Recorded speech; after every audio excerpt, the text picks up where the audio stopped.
He knew he was going to die, not as a guess, not as a fear, not as some vague anxiety that sits in the back of the mind. He knew. A prophecy had told him, years before the war ever started, that if he went to Troy, he would not come home. His mother confirmed it. The gods confirmed it. Every person who loved him sat him down and told him the same thing. Stay home, stay alive. And for a long time, he listened. He sat out the greatest war in the ancient world. He watched from the sidelines while the most powerful armies ever assembled tore each other apart on the plains below Troy. He had made his calculation. He had chosen survival. He had made his choice. And then, one afternoon, a single piece of news reached his tent, and everything he had decided, every careful, rational, strategic step he had taken to protect his own life came apart in a moment because of one person. This is not a story about heroism. It is a story about what happens when the most powerful warrior in the ancient world lets grief make his decisions for him, about what that costs, about what it destroys, about how revenge, even successful revenge, does not fix the thing it is trying to fix, and about why 3,000 years later, we still cannot stop talking about him. Before we get to Troy, before the armor, the rage, the chariot, the revenge, you need to understand who Achilles actually was, because the version most people carry in their heads is mostly legend. The man underneath the legend is far more interesting and far more tragic. Achilles was born into a position that no human being had ever quite occupied before. His father was Peleus, king of Fear, one of the great leaders of the Greek world. His mother was Thetis, a sea goddess, a nereid, immortal, divine, which made Achilles something the ancient world had a specific term for, a demigod, half mortal, half divine, more powerful, faster, more gifted in battle than any ordinary man could ever hope to be, but still capable of dying. And that gap between his divine power and his mortal fragility is the entire engine of everything that follows. Now, there are different versions of how Thetis tried to protect her son from that mortality. The most famous one you already know. She dipped the infant Achilles into the river Styx, the boundary between the living world and the underworld, to make him invulnerable. She held him by the heel, the only part of his body that the water never touched, the one place a weapon could still reach him and end his life. That story appears in later sources, not directly in Homer, but whether the heel story is literally true or symbolically true, the truth underneath it is real. Achilles was extraordinary and extraordinarily vulnerable, both at the same time. His mother knew it. She had been told by the fates themselves, those three ancient figures who measure and cut the thread of every mortal life, that her son existed at a crossroads, two paths, two possible lives. Option 1.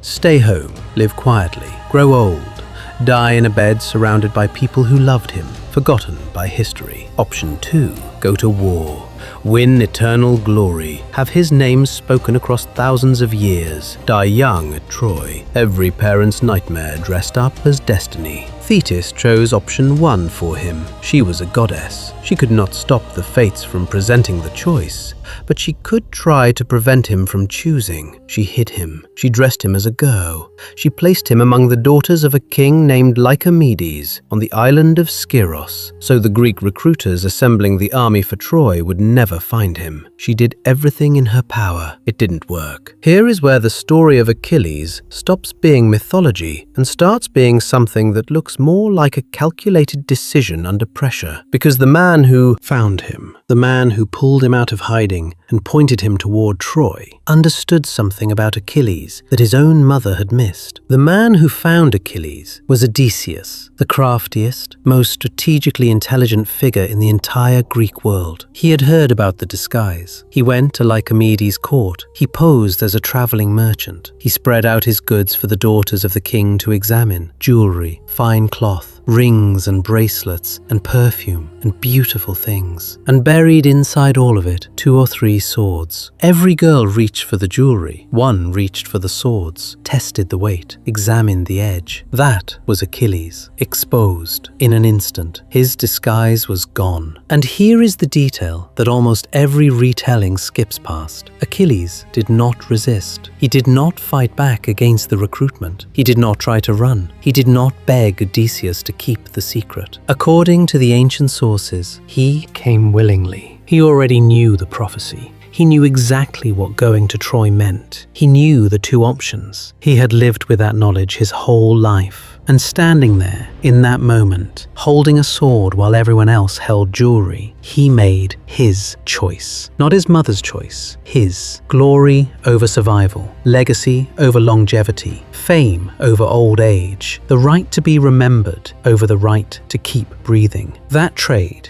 that specific, conscious, fully informed trade, is the foundation of everything that comes after. And for a long time at Troy, it seemed like the right call. The Trojan War had been going on for nearly 10 years when the Iliad opens. 10 years. Let that number sit for a moment. An entire decade of siege, of slaughter, of men living in camps on the beach, fighting every morning, burying the dead every evening, watching the walls of Troy hold firm year after year. The Greeks had the numbers, they had the ships, they had the motive. They had assembled the greatest military coalition the ancient world had ever seen, and for 10 years, Troy held.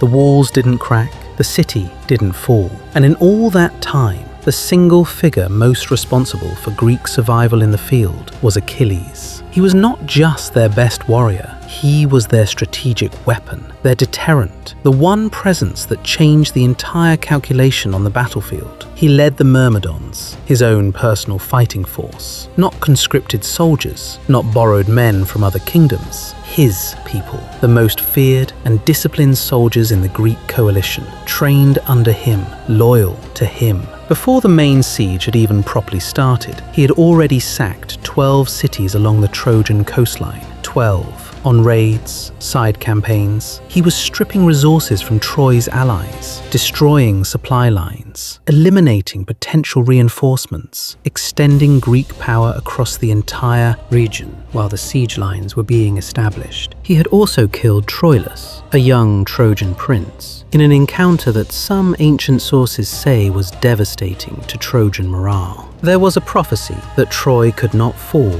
if Troilus reached the age of 20. Achilles made certain that did not happen. He was not just winning battles, he was systematically dismantling the conditions under which Troy could survive, and the Trojans knew it. Every time Hector, Troy's greatest warrior, made a strategic decision, one of his first considerations was always the same. Where is Achilles? Is Achilles fighting today? Has Achilles come out? He was the variable that reorganized everything else. The Greek soldiers slept more easily knowing he was in the camp. The Trojan soldiers fought with more fear knowing he might appear at any moment on the field. Achilles was the asset, the irreplaceable one, the force multiplier that made the entire Greek enterprise possible. And then he stopped fighting. Not from a wound, not from exhaustion, not from fear. He stopped because of an insult from a man named Agamemnon. Now this moment, the insult, the withdrawal, the weeks of refusal, is where most people get impatient with Achilles. He seems petty, ego-driven,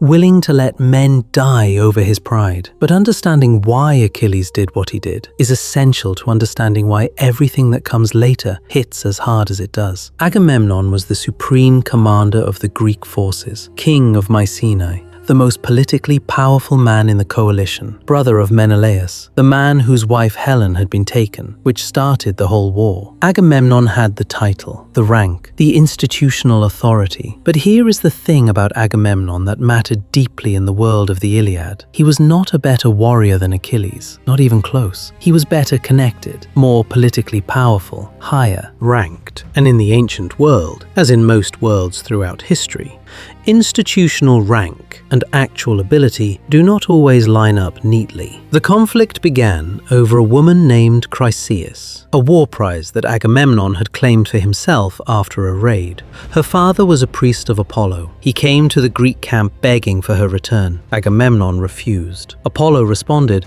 by sending a plague into the Greek camp. Men started dying, not in battle, from disease in their tents. A prophet named Calchas eventually told Agamemnon the truth. The plague would not stop until Chryseis was returned. Agamemnon had no good options. He gave her back, but he was furious about it. He had lost face. He had been forced to back down by a god in front of his entire army. And instead of absorbing that loss with any kind of grace, he turned on the one person he could actually reach. He announced publicly that he would take Achilles' war prize, a woman named Briseis, as compensation for his own loss. Public, deliberate, humiliating, in front of every soldier in that camp. Now here is what you need to understand about how honor functioned in the world of the ancient Greek warrior. A war prize was not just property. It was not just a spoil. It was a physical, visible, universally understood marker of your status, of what you had contributed, of what the community recognized you to be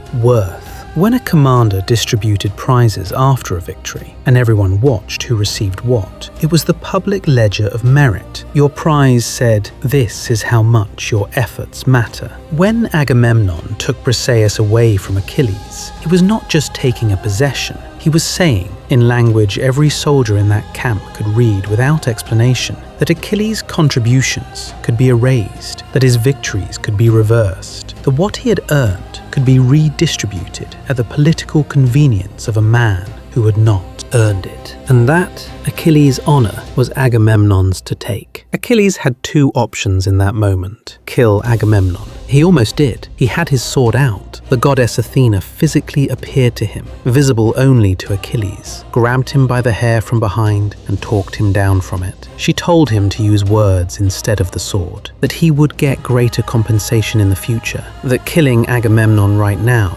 would cost more than it would gain. Achilles listened. He sheathed the sword, and he chose the second option: withdrawal. He went back to his tent. He sat down. He refused to fight. He sent word to his mother Thetis. She rose from the sea and came to him. She went to Zeus and asked the king of the gods to tip the war in Troy's favor, to let the Greeks suffer, so that Agamemnon would feel the consequence of what he had done. Zeus agreed, and for weeks after that, the Greeks lost, battle after battle. The Trojans pushed forward. They broke through the Greek defensive walls. They reached the ships on the beach. They nearly burned them. Men died. Ground was lost. The 10-year siege began to unravel in weeks, and Achilles sat in his tent. He was not oblivious. He was making a point. He was demonstrating, through the most brutal possible proof of concept, what the Greek army was without him. He was right. The proof was visible every single day. He was winning the argument, and that is exactly where everything went wrong. Because while Achilles was winning his argument, someone else was watching the Greeks suffer. Someone who loved Achilles more than he could bear to watch them lose. Someone who was going to make a decision that Achilles would spend the rest of his short life paying for. To understand what happens next, you need to understand Patroclus, not as a supporting character in Achilles' story, as the person around whom Achilles' entire emotional life was organized. Patroclus had come to live in Achilles' household as a child. He had killed another boy, accidentally,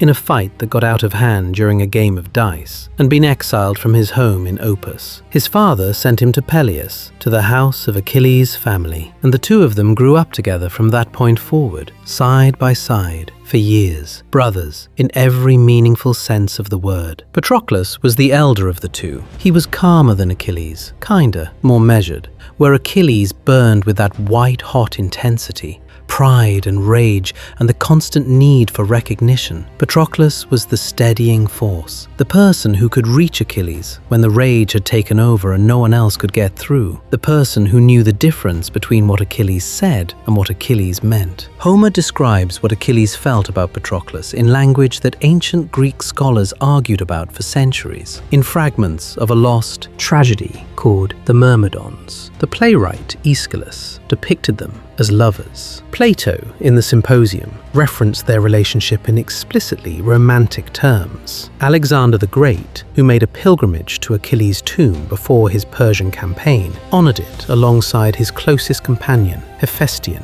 in a way that every soldier present understood as a declaration of their own relationship. Whether you read the ancient sources as describing friends or lovers, the emotional reality is identical. Patroclus was the most important person in Achilles' world, the one whose loss was unthinkable, and Patroclus was watching the Greeks die every day from inside the camp. While Achilles refused to fight, he couldn't take it anymore. He went to Achilles. He did not lecture him. He did not argue about Agamemnon. He did not invoke honor or strategy, or the 10 years they had all sacrificed. He said something far simpler than that. Let me help them, if you won't go. Back, give me your armor. Let me put it on. The Trojans will think you've returned. They'll panic.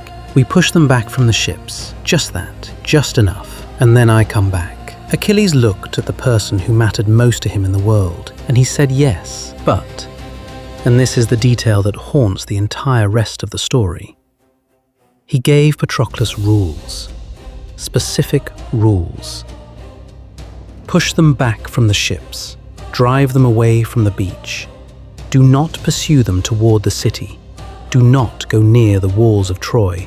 And above all else, do not engage Hector. Stay away from Hector. Those were the conditions. Patroclus agreed. He put on the armor of Achilles.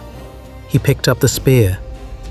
He went out onto the field at the head of the Myrmidons, the most feared fighting force in the Greek army. What followed plays out in a matter of hours, but those hours carry the weight of everything that came before them, and every single step of what follows was visible from the beginning. Patroclus walked onto that battlefield wearing the armor of the greatest warrior in the ancient world. The effect was immediate. The Trojans saw him. They thought Achilles had finally returned, and they fled. Patroclus and the Myrmidons drove them back across the plains, back across the ground that Troy had taken, back toward the city. It was working, exactly as planned. And then something shifted inside Patroclus, because the Trojans were running. He was winning. The momentum was extraordinary. He could see the walls of Troy in the distance, and something in him, maybe ambition, maybe the genuine belief that the war could end today if he just kept going, maybe simply the intoxication of winning, made him push past the line Achilles had drawn. He did not stop. He chased the Trojans all the way to the gates. 3 times he tried to scale the walls of Troy itself.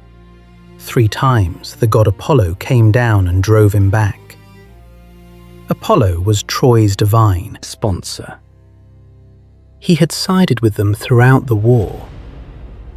He appeared before Patroclus and told him, in words that functioned as a warning and a death sentence simultaneously, that it was not his destiny to take this city. Patroclus pulled back from the walls, but he did not retreat, and Apollo found Hector, Troy's greatest warrior, the prince and commander, the man Achilles had specifically, explicitly told Patroclus to avoid. Apollo guided the encounter. First, a Trojan soldier named Euphorbus hit Patroclus from behind with a spear. Patroclus stumbled. His divine protection was gone, and Hector drove his spear through him. The fight lasted seconds. Patroclus fell. As he was dying, in words that Homer records with the precision of someone who understood how people speak at the edge of life, he told Hector the truth. He said, "You are only the 3rd who killed me. First Destiny, then Apollo, then you." And he told Hector one more thing, that Achilles would kill him. That Hector would not live long after this moment. And then Patroclus died. Hector stripped the armor from the body, Achilles' armor, the same set Patroclus had borrowed. He put it on. He stood over the man who had been Achilles' entire world. Now we have to slow down here, because when the news reached Achilles' tent, the man who had been carefully, rationally, strategically protecting his own life ceased to exist. What replaced him was something older, something that did not calculate. Homer does not summarize this moment. He does not skip it. He does not spare you. He makes you sit inside it for as long as it takes.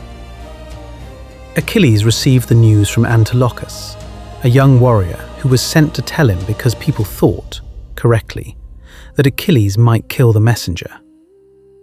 Antilochus arrived. He took Achilles by the hand and told him. And Achilles collapsed. He fell to the ground. He tore at his own hair with both hands. He poured the dark earth over his head, over his face, over his chest. He covered himself in ash. And the sounds he made were audible from the sea. Homer tells us that his mother Thetis, deep beneath the ocean waves, heard her son screaming. She rose from the water. She came to him. The other sea nymphs came with her, surrounding her as she went. She held her son, and Achilles said to her, in words that had been read for 3,000 years, that he had let this happen, that he had given Patroclus his armor, that he had said yes when he should have said no, or should have gone himself, or should have never let Patroclus out of his sight. The man who had been in a cold, strategic rage against Agamemnon for weeks was gone. The calculation was gone. The strategy was gone. What remained was something completely unmanageable. His mother stayed with him. She held him. She listened. She knew exactly what was going to happen next. She had always known. And she told him directly. She said, "If you kill Hector, your own death will come shortly after." She said it plainly, not as a distant prophecy, as an immediate warning. This is what will happen. Kill Hector, and you die. And Achilles looked at his mother and said, "He did not care. Let me die then. Let it come. Soon. I was not there when he needed me. I was sitting in a tent, winning an argument, while Patroclus was dying on a battlefield, wearing my armor. The man who had spent 10 years at Troy and before it, carefully calculating his own survival, surrendered it in a single sentence. Because the person he had been surviving for was gone.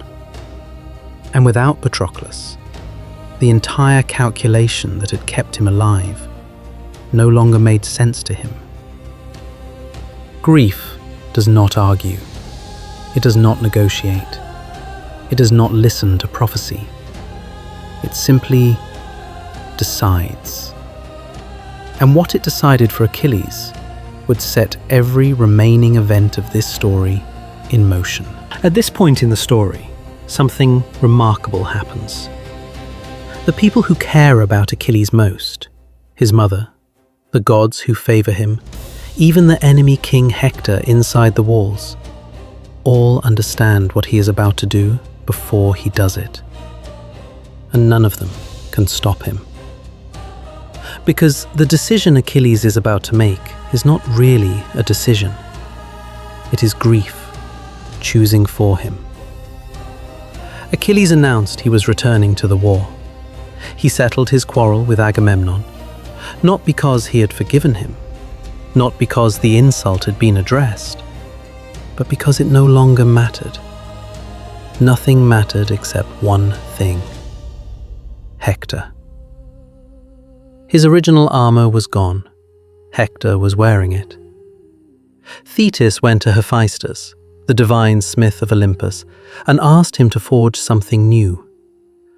Hephaestus was grateful to Thetis for an old favor. He worked through the night. He created the shield of Achilles, described by Homer across more than 100 lines, in what scholars consider one of the greatest set pieces in ancient literature. The shield depicted the entire world: cities in peacetime, cities at war, fields being harvested, a wedding celebration, a vineyard at harvest time. The ocean surrounding it all, as if Hephaestus wanted to inscribe on the weapon everything worth living for, every reason to choose survival. And then gave it to a man who had already decided not to. Achilles strapped it on. He picked up his spear, the Pelian spear, a weapon so heavy it was said no other mortal man could lift it. And he went to find Hector. What followed on those plains was not a military campaign. It was not tactical. It was not the Achilles who had patiently sacked 12 cities along the coast. This was something beyond strategy. He killed everyone in his path. He drove Trojan soldiers into the river Scamander in such numbers that the river itself, according to Homer, rose up against him. The river god pleaded with him, "Stop. You are filling my banks with bodies. You are choking my waters with the dead. Pull back." Achilles did not pull back. He was not fighting a war anymore. He was not trying to win for Greece. He was not thinking about Agamemnon or Helen or the decade of siege. He was operating on a single instruction that had replaced every other thought in his mind. Find Hector. Hector had been warned. His father, King Priam, stood on the walls of Troy and begged him to come inside. His mother, Hecuba, begged him. His commanders begged him. Everyone who could see what was coming off those plains begged Hector to retreat behind the gates. Hector stayed outside. He had his reasons. The night before, he had ignored wise tactical counsel. He had kept the Trojan army outside the walls when they should have retreated, and men had died because of that decision. He felt the weight of it. He felt responsible. A leader does not hide behind walls while the consequence of his decisions comes looking for him. So he stood outside the gates of Troy and waited. And then Achilles appeared, and Hector ran. 3 times around the walls of Troy, the greatest warrior in the Greek world chasing the greatest warrior in the Trojan world. The gods watching from above, Zeus himself looking down, weighing what was about to happen on his golden scales. He placed the fate of Hector on one side. The scales tipped. The goddess Athena appeared to Hector in the disguise of his brother Deiphobus. She told him to stop running. She said she would stand with him, that they would face Achilles together. Hector believed her. He stopped. He turned. He faced Achilles. He threw his spear. It missed. He reached for his sword, and Achilles, who knew every weakness in the armor Hector was wearing because it had been Achilles' armor, found the gap at the throat. He drove his spear through it. Hector fell. As he was dying, in one of the most debated passages in the entire Iliad, Hector asked one last thing. "Return my body. Let my family have me. Let my father come and ransom my corpse. Give my wife and my son that much." Achilles looked at him and refused. He stood over Hector, a man that even the Greeks had respected as a warrior and a leader, and told him that he wished he could eat his flesh himself, that his body would feed the dogs, that nothing would be returned. And then he did something that shocked the ancient Greeks who first heard this story told around fires. He took leather straps. He tied Hector's body to his chariot by the heels, and he drove around the walls of Troy, in full view of the city, in full view of Hector's wife Andromache standing on the walls, his father Priam, his mother, his son, his people, every single person who had loved him. He drove around those walls 12 times a day for 12 days. Now here is the detail that separates this story from every other revenge narrative in the ancient world. Achilles got what he came back for. He killed Hector. He avenged Patroclus. He accomplished the specific thing he had traded his survival to accomplish. And it did not help. Not even slightly. This is the section of the Iliad that most people either do not know or quietly choose to forget. Because we tend to think of Achilles killing Hector as the climax, as the resolution, as the moment where the story exhales. The Iliad does not work that way.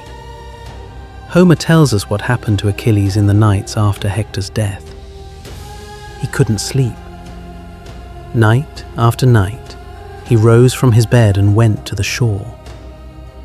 He walked along the water in the darkness. The grief was still there. The rage was still there. Hector was dead, and Patroclus was still dead. Nothing about that fundamental fact had changed. The revenge had not filled the hole. It had not brought back the person he had lost. It had not made the pain smaller. It had only added more destruction to the world. A city in mourning, a father without his son, a wife without her husband, a child without a father, a brave man's body being desecrated daily, without touching the wound inside Achilles in any way at all. He was worse, not better, emptier. He had walked back into a war that was going to kill him. He had sacrificed the careful neutrality he had maintained through weeks of argument with Agamemnon. He had done everything his mother had spent years trying to prevent, for a vengeance that had delivered him nothing but more grief and a death sentence he had now made inevitable. And then something happened that broke through the wall he had built around himself. On the 12th night, a figure appeared at the entrance to Achilles' tent. Alone, unarmed, no soldiers, no escort, no bodyguards. He had crossed the no man's land between the two armies, travelled through the entire Greek camp in darkness, walked directly into the presence of the man who had killed his son and was desecrating his body every single day. It was Priam, king of Troy, Hector's father, an old man who had already lost 19 sons to this war. The god Hermes had guided him safely through the Greek lines, but every step inside that camp was his own. He went to Achilles. He knelt in the dirt. And he did the thing that Homer says stunned even the gods watching from Olympus. He kissed the hands of Achilles, the hands that had killed his son, the hands that had tied Hector's body to a chariot. He kissed them, and he said, "Look at me. I am what your father will one day be. Peleus is old. He is at home in Phthia, waiting, not knowing if you are alive. He will never hold you again. He will never look at your face again. But at least he still has hope. I had hope. I had 50 sons when this war started. I have watched most of them die, and the best of them, the one I could least bear to lose, has been dragged through the dirt for 12 days. I have kissed the hands of the man who killed my child. I am begging you, give me back my son. Let me take him home. Let an old man bury his boy." Achilles looked at the old king. He looked at the hands Priam had kissed. He thought of his own father. He thought of Patroclus. He thought of every person this war had taken from everyone in this tent. And something cracked open in him that all the rage and revenge had not been able to reach. Homer says that Achilles wept. And then Priam wept. And the two of them, the greatest warrior in the world and the broken old king of the city he had been destroying, sat in that tent together and cried. Not for victory, not for glory, not for honor or pride or any of the things that had driven the previous 10 years. For fathers, for sons, for the specific weight of grief that both of them were carrying, for what war takes from everyone it touches, regardless of which side they are on. Achilles gave Hector's body back. He arranged a truce so the Trojans could bury their king with proper ceremony. He provided food and wine for Priam. He guaranteed the old man's safe return. He sent him home with the body of his son. And in that quiet moment, that small, devastatingly human moment, you see who Achilles might have been if different choices had been made, if Patroclus had stayed in the camp, if grief had never been given the chance to make decisions on Achilles' behalf. You see the person underneath the legend, the one who could sit with an enemy king and recognize their shared humanity, the one who understood what loss felt like, the one whose mother had tried so hard to protect. He was there. He had always been there, buried under the armor and the rage and the pride. And it only took the destruction of everything he cared about to make him visible. But the story does not end with that moment of grace, because the machinery of fate that Achilles set in motion the night he said yes to Patroclus was already running, and no amount of tears in a tent could stop it. The Iliad ends before Achilles dies. Homer closes the poem with Hector's funeral. But the ancient sources outside Homer are clear about what happened next. And Hector had already told Achilles himself, with his dying breath, exactly how it would go. Paris. The man who had started this entire war by taking Helen from Sparta, who had spent most of the previous 10 years avoiding serious combat, who was not regarded, even by his own people, as a warrior of the first rank. Not a fighter like Hector, not a strategist like Aeneas. A prince with a bow, an arrow, and the god Apollo guiding his hand. The arrow flew. It found the heel. the one place that Thetis had held her infant son when she dipped him in the Styx. The one vulnerability in an otherwise invulnerable body. The greatest warrior in the ancient world, killed by a lucky shot from the least impressive fighter on the opposing side, with divine assistance. This is not the death of a hero in fair combat. This is the death of a man who always knew this was coming, chose it anyway, and was taken not by someone worthy of ending him, but by the universe closing an account he had opened himself. The prophecy was never wrong. The prophecy was never unclear. He had known it since before the war started. He had chosen it with open eyes, and every single step he took after Patroclus died was a step directly toward this. Alexander the Great carried a copy of the Iliad with him everywhere, slept with it under his pillow, alongside a dagger. When he passed through Troy on his march into Persia, he stopped. He went to the tomb of Achilles. He ran around it, in honor of the ancient tradition. He laid garlands. He poured libations. And he called Achilles lucky. Not because of how he fought, not because of what he won, because of the poet who had immortalized him.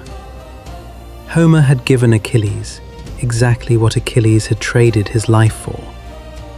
The name that would be spoken forever. The fame that outlasted everything.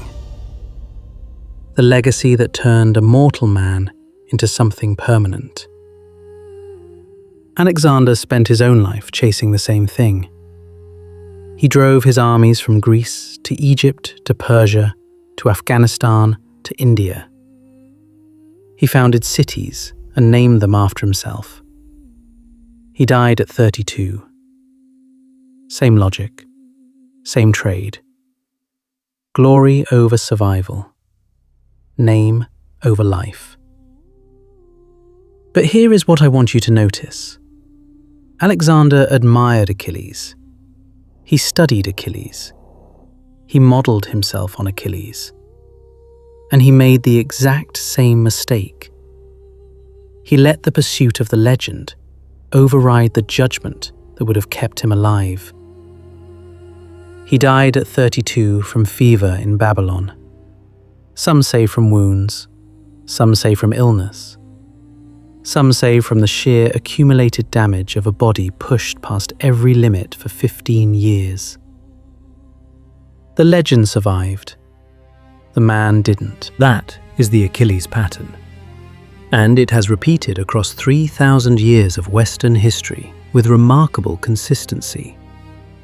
Every generation produces people who read the Iliad and see Achilles as the model, who see the choice between a long-forgotten life and a short, glorious one, and choose the short one, who let the need for legacy override the need for survival. Homer knew this. That is why he wrote the Iliad the way he did. He did not write a celebration of Achilles. He did not write a condemnation. He wrote a record, a complete record. The genius, the rage, the love, the grief, the revenge that fixed nothing. The 12 days of dragging a body through the dirt, the tent with Priam, the beach at night, the death by a lucky arrow from a man who did not deserve to end him. All of it, without editing out the parts that made Achilles uncomfortable to admire. Because Homer understood something that gets lost in every simplified retelling. The question the Iliad is asking is not, was Achilles great? Obviously he was. The question is, what did greatness cost him? And the answer Homer gives is everything. His choices, his survival, the long life he could have had, the old age, the children, the quiet. Everything that does not get inscribed on a shield or spoken across millennia. Everything that only matters to the person living it. He gave all of that away for a name, for 3,000 years of being remembered. And the Iliad refuses to tell you whether that was worth it. Because that is the question you have to answer for yourself. So what do we actually make of Achilles? Because this story does not have a clean moral. The version that ends cleanly, hero defeats monster, glory is won, all is as it should be, requires you to stop asking questions very early. Stop at the part where he kills Hector. Stop before the 12 days. Stop before the beach. Stop before the tent with Priam. Stop before the arrow. If you stop early, it looks like a triumph. If you follow it all the way through, here is what you are left with. The greatest warrior in the ancient world, who knew his own fate before the war started, who chose glory over survival with open eyes, who made a rational, strategic decision to protect his life and held to it for weeks under enormous pressure, and who was undone, not by a superior enemy, not by a worthy opponent, not by a failure of strength or courage or skill, but by grief, by the specific, total, overwhelming grief of losing the person who mattered most. He killed Hector. The revenge succeeded. He got exactly what he came back for. And he walked the beach at night, unable to sleep, because Patroclus was still dead. The deed did not fix the wound. The revenge did not fill the hole. The thing he had traded his life to do was done, and nothing felt different. That is the part of the story Homer most wants you to feel.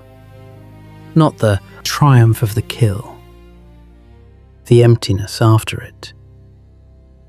The specific experience of arriving at the thing you burned everything to reach, and finding that the grief was still there, waiting for you on the other side. Both sides of Achilles are real and permanent. The ferocity and the tenderness, the calculation and the total collapse. The man who could sit in a tent with the enemy king and weep for everything war takes, and the man who dragged a body through the dirt for 12 days because the pain demanded somewhere to go. Homer did not write this story to celebrate Achilles. He did not write it to condemn him either. He wrote it to show him, completely, without softening, without heroic editing, without the simplified version that leaves out all the uncomfortable parts. And what he showed us is this. Achilles is not a cautionary tale. He is not a role model. He is a mirror, a precise, detailed, 3,000-year-old mirror that reflects something true about what human beings do when they are in pain. We make choices that override our better judgment. We burn things we cannot rebuild. We trade our futures for feelings.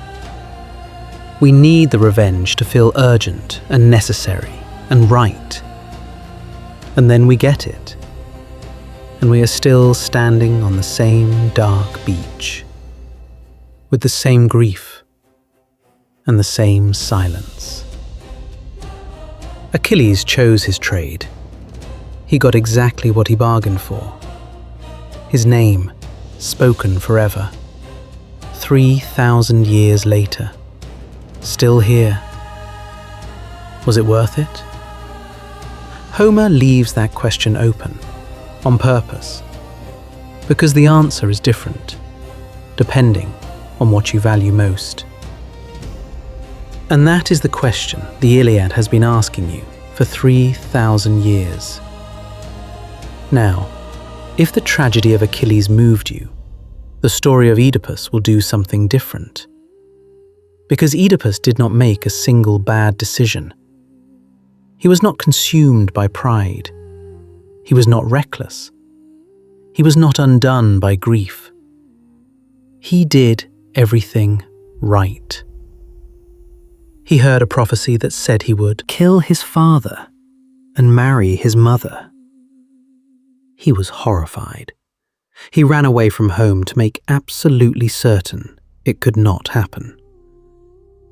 He spent his entire life, carefully, deliberately, trying to escape his fate, and walked directly into it.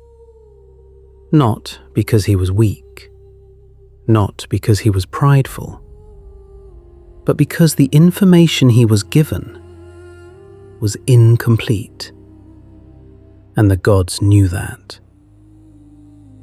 That video is next. Subscribe if you have not already, and I will see you there